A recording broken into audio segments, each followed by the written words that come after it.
আজকে হলিউডের নামকরা conjuring the last rice release পেল, তাই যারা এই কনজুরিং ইউনিভার্সের সব মুভি দেখার সঠিক নিয়ম এখনো জানো না, আজকের এই ভিডিওটা তাদের জন্যই। সত্যিকারের ঘটনার উপর বানানো কনজুরিং ইউনিভার্সে এড ও লরেনের কেস ছাড়াও কিছু স্পিন অফ আর প্রিকুয়ালের সাহায্যে এই ইউনিভার্সটিকে বড় করা হয়। তাই এই হরর ইউনিভার্সের অংশ হতে সবার প্রথমে আপনাকে এই হরর ইউনিভার্সের মুভি দেখার সঠিক টাইমলাইন জানতে হবে। সবার প্রথমে আপনি দেখবেন 2018 সালের দি নান।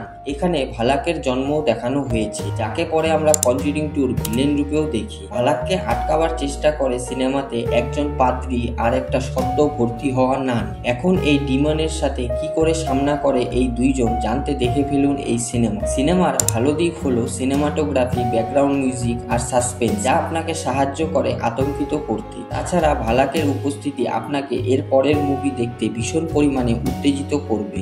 আর সিনেমার খারাপ দিক হলো অন্যান্য কনজুরিং সিনেমার থেকে এই সিনেমাটি একটু কম ভয়ানক। এরপরে দেখতে হবে 2023 সালের দি নান 2। এখানে আমাদের দেখানো হয় 2018 সালের নান সিনেমার ভালাক আবারও ফিরে আসছে, তাই তাকে আটকাবার জন্য আগের পার্ট থেকে সিস্টার ইরেনকেও আসতে হয়, কারণ ভালাক এইবার এক প্রিস্টকে তারই চার্জে মেরে ফেলেছে। আর ভালাকের পরের শিকার অরফানে থাকা মেয়েরা। এখন সিস্টার ইরেন কি করে এইবার ভালাককে আটকায় জানতে দেখে ফেলুন নান 2। সিনেমার ভালো দিক হলো অভিনেতারা অভিনয়ের সাহায্যে সিনেমাকে জীবন্ত করে তুলেছে। আর খারাপ দিক 2018 সালের নান থেকে কম ভয়ানক, আর এর স্টোরি একটু প্রেডিক্টেবল। তাছাড়া জাম্প স্কেয়ার, লাইটিং আর ব্যাকগ্রাউন্ড মিউজিক সিনেমাকে সম্পূর্ণ দেখতে সাহায্য করে। এরপরে দেখুন অ্যানাবেল ক্রিয়েশন। কনজুরিং ইউনিভার্সের বিখ্যাত অ্যানাবেল ডলের জন্ম এই সিনেমায় দেখানো হয়। একটা ফ্যামিলি তার মেয়েকে দুর্ঘটনায় হারায়। এরপর একটা খারাপ শক্তি এই অ্যানাবেল নামের ডলের ভিতরে বাসা করে। পরে এই ডলটি অন্যান্য পরিবারকেও ভয় দেখাতে শুরু করে। এখন এর এক্সপিরিয়েন্স নিতে চাইলে দেখতে হবে 2017 সালের এই সিনেমার ভালো দিক প্রতিটি মুহূর্ত ভয়ের মাত্রা বাড়িয়ে দেয়, আর জাম্পস্কেয়ার, মিউজিক আর সাসপেন্স সেটাতে তাকে সাহায্য করে। কিন্তু খারাপ দিক হলো এটা একটু স্লো চলে, শুধুমাত্র গল্পের সাহায্যে সিনেমা শেষ পর্যন্ত টিকে যায়। এরপর দেখবেন 2014 সালের অ্যানাবেল। এখানে আমাদের দেখানো হয় এক সুখী দম্পতির জীবন কিভাবে এক ঝটকায় পাল্টে যায় এই অ্যানাবেল ডলের জন্য। কয়েকজন অজানা লোক এক রাতে এই দম্পতির বাড়ি ঢুকে পড়ে আর খারাপ শক্তির সাথে তখনই অ্যানাবেল ডলে সংযুক্ত হয়ে যায়। তারপর থেকে এই দম্পতির জীবন পাল্টে যায়, কারণ দলটি তাদের ভয় দেখাতে শুরু করে। এখন এই দম্পতি অ্যানাবেলের হাত থেকে কি করে রক্ষা পায় জানতে দেখে আসুন এই সিনেমার ভালো দিক প্রতিটা মুহূর্ত ভয়ের মাত্রা বাড়িয়ে দেয়, আর জাম্পস্কেয়ার, মিউজিক আর সাসপেন্স সেটাতে তাকে সাহায্য করে। কিন্তু খারাপ দিক হলো সিনেমা একটু স্লো চলে, শুধুমাত্র গল্পের সাহায্যে সিনেমাটা শেষ পর্যন্ত টিকে যায়।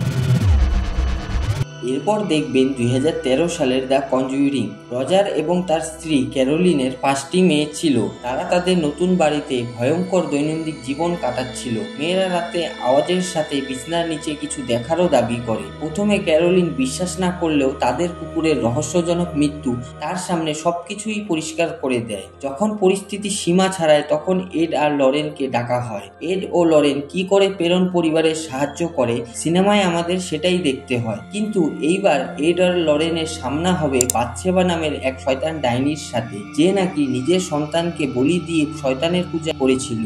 আর পেরন পরিবারের কাছেও বাথশেবা তাই চাইতো। সিনেমার ভালো দিক এর সিনেমাটোগ্রাফি, ব্যাকগ্রাউন্ড মিউজিক আর স্টোরি টেলিং। আর খারাপ দিক আমার কাছে কোনো কিছু নাই। এরপরে দেখবেন 2019 সালের অ্যানাবেল কামস হোম।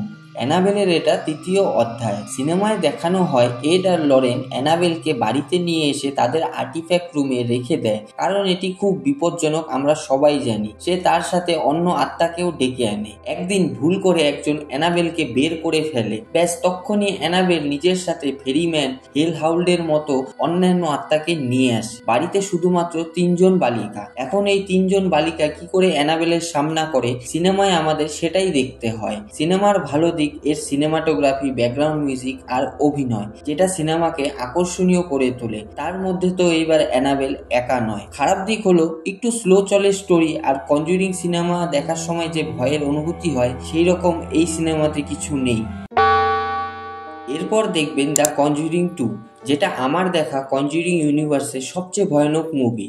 এর কিছু কিছু সিন এখনো দেখলে শরীরে কাঁটা দিয়ে ওঠে। পেগি তার 4 মেয়েকে নিয়ে একটা পুরনো বাড়িতে থাকতো লন্ডনের বুকে। এই বাড়িতে আসার পরই পেগির ছোট মেয়ে জেনেট অস্বাভাবিক আচরণ শুরু করে। তার এই আচরণ দেখে তাদের বুঝতে অসুবিধা হয় না যে তারা ভূতের কবলে পড়েছে। প্রতিবেশীরাও এর সাক্ষী থাকে। তাই এদের সাহায্যের জন্য প্যারানরমাল ইনভেস্টিগেটর এড আর লরেনকে ডাকা হয়। এড আর লরেন এই বাড়িতে এসে তদন্ত করে জানতে পারে এর পিছনে ভালাক দি ডেমন নানের হাত রয়েছে, যাকে আমরা নান সিনেমার ভিলেন রূপেও চিনি। এড আর লরেন কি করে ভালাক দি ডেমন নানের সাথে লড়াই করে সিনেমায় আমাদের সেটাই দেখতে হয়। সিনেমার ভালো দিক হলো এর থিম, মিউজিক আর লাইটিং আর চরিত্রের অভিনয়, যেটা সত্যি প্রভাবশালী ছিল। সিনেমার খারাপ দিক হলো সিনেমার গল্প একটু স্লো চলে আর এর কিছু কিছু জায়গা প্রেডিক্টেবল মনে হয়।